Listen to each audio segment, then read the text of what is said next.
Well, first of all, this is a subject that's very important to me, but not just professionally, also personally, because I have my own personal experience with narcissistic abuse. And so I am going to talk about it by looking at each behavior, and then I'll give some examples of how I personally have experienced it. First behavior is love bombing. So, examples of love bombing in my life: when I originally had met my now ex-husband, and it was Valentine's Day, and he brought me 14 presents for Valentine's Day. Some of them were more joke gifts and some of them, but I had flowers and I had truffles and you name it, and fancy dinner and the whole 9 yards. And I thought, woohoo, wow, if I ever hit the jackpot. Little did I know, when I look back on it, it was love bombing. I had a guy, an old boyfriend, who wouldn't let me spend any money, even on a pack of gum. And I thought, oh, how romantic. And of course, that gets thrown in my face later. But love bombing can take place in any toxic relationship at the beginning to kind of hook you. And I've had this experience of people coming on so strong and making me think that I care about them more than I actually do. So it is a way to manipulate you, and I fall for it every time because I didn't know. Now I know, and knowledge is power. Once you see these patterns and understand them, you can't be as vulnerable to them anymore. It's the overboard. It's the really laying it on thick. And if it was just that, but it was so many other things, getting 4 messages from him when I was out with friends coming home, and I thought again, oh, he's so sweet. He really misses me when I go out. And we were in different cities. We were long distance, but instead of leaving 1 message, I get 4. Felt so wanted and cared for. And oh, I don't have to worry if he's going to call. He's always calling. Next one would be, and these are in no particular order, is gaslighting. So gaslighting. I think for me, some of the more subtle ones were, why are you so sensitive? It's just a joke. One thing that my ex-husband used to do to me is he would poke at me until I got really angry. Then he would tell me how sexy I am when I'm angry. Like, boy, look at you when you're angry. Oh, boy, you're so sexy. And then I'd forget what I was angry about. Thinking, how gross and messed up is that? Just these endless loops of picking away, where you start to wonder, is it me? Am I the one? Why, did I misremember? So lots of the things I've discussed in other videos have been real also for me. Another one is it's the discard, but it's more the threat of discard. So this happens to a lot of people where you get in a fight, or they pick a fight with you, and they threaten to leave, or even leave. Like he used to go, I'm done. I don't love you anymore. I'm finished. And I would fall for it. I would be like, no, please. And, it's a control thing. Or a couple times he even packed his bag. Once he was gone, he left for an hour and came back.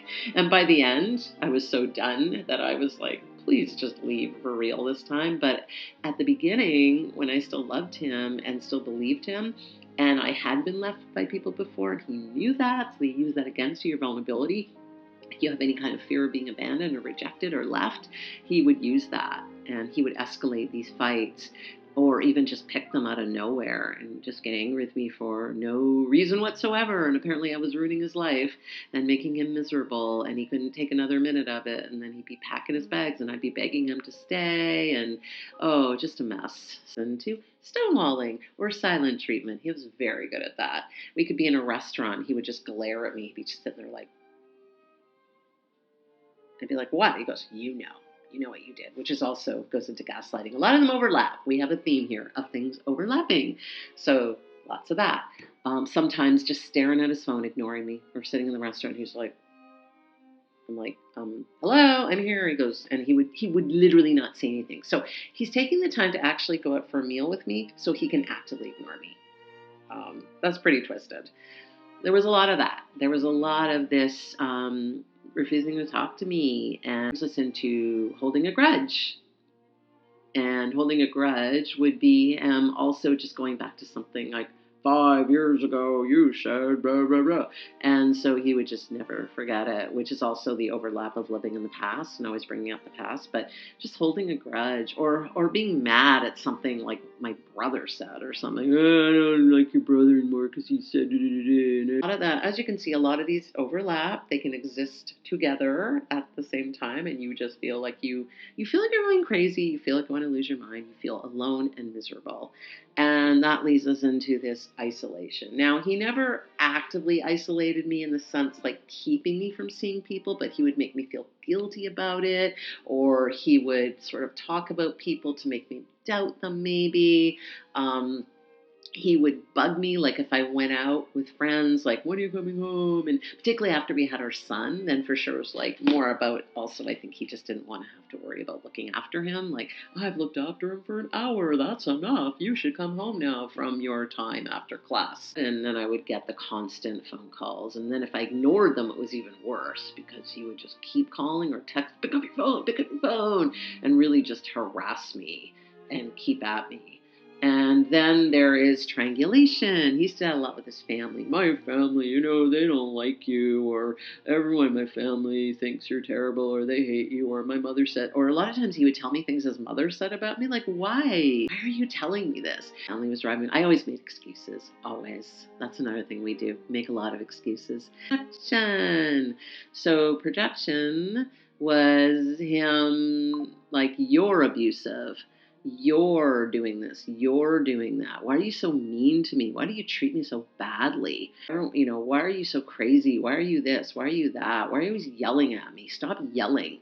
Or even things like, you're going to leave me. I know you're going to leave me. I know you're going to leave me. And that would also get mixed in with, no one's ever going to want you. Like, if I leave you, you'll have nobody. And then there was a lot of, I guess what we call negging, or sort of picking away at my appearance. Like, are you sure you want to eat that ice cream? You're always stuck on your weight. And I wasn't talking about my weight. Or even terrible things like, move your heavy butt. That was a nice way of saying what he was really saying. Just really insulting things to me and picking at my appearance, or, aren't you a little old to be wearing that? But when I first met him, of course, you were gorgeous, you're this, you're that, and then later, little picking at me. And again, it's so inconsistent. That's another thing about narcissistic abuse. It's inconsistent. So one minute you're getting compliments, you're getting like, you're gorgeous, you're this, you're that. And the next minute you're getting the insults. They're interspersed. And that brings us to trauma bond. We could be playing bingo with all these and fill our card. But anyway, trauma bond. So I definitely had a trauma bond, which unfortunately most of us get when we are in these abusive narcissistic relationships. And then what do? You look for the crumbs. You look for the little crumbs that they leave you, the bread, or is known as breadcrumbs. So they get less and less and less, and then you want them even more. It's like a drug. It's like you're almost addicted to the little bits of goodness, and you're always trying to find that person that you first met that was so wonderful, and they never existed.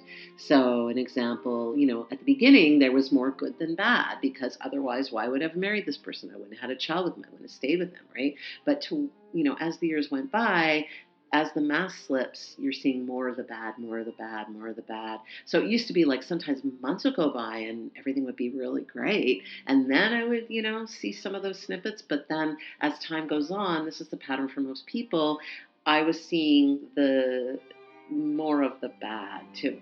You have all the control and you've given up all your power and all your control.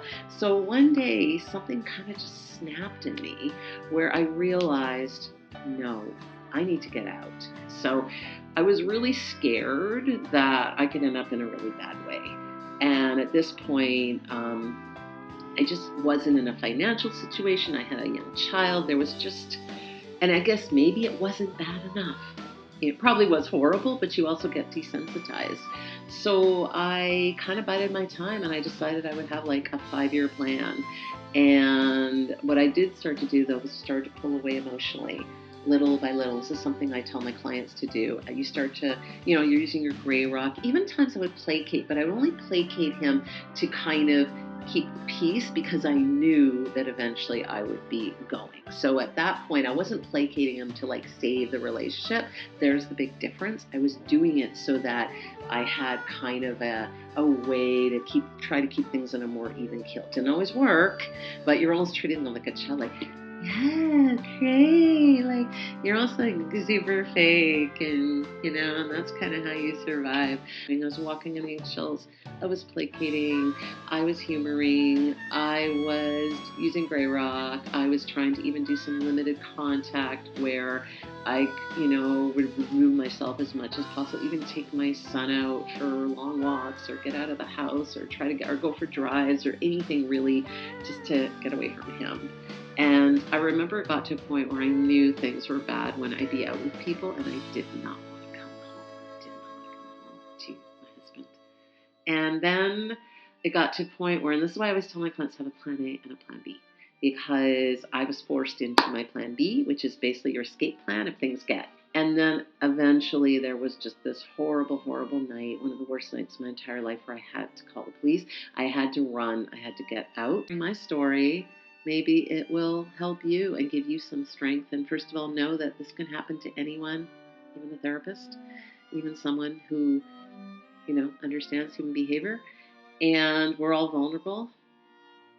And you can get out. And you can make a life for yourself and you can thrive. And I have built a beautiful life for myself, my son, with my career, with I have so much to be grateful and so many amazing things in my life right now. And I just think of where I was 10 years ago and now. And it was a nightmare. I was living a nightmare. And I know a lot of people can relate to this. And I want that for you too. And if you're out, that's great. And stay the course, even if you have to separate yourself emotionally for now. Remember, though, that if it's physical, if you're in physical danger, that's a whole other story. And you need to have a safety plan. You need to get yourself safe. You have kids. That has to be a priority. So thanks for watching.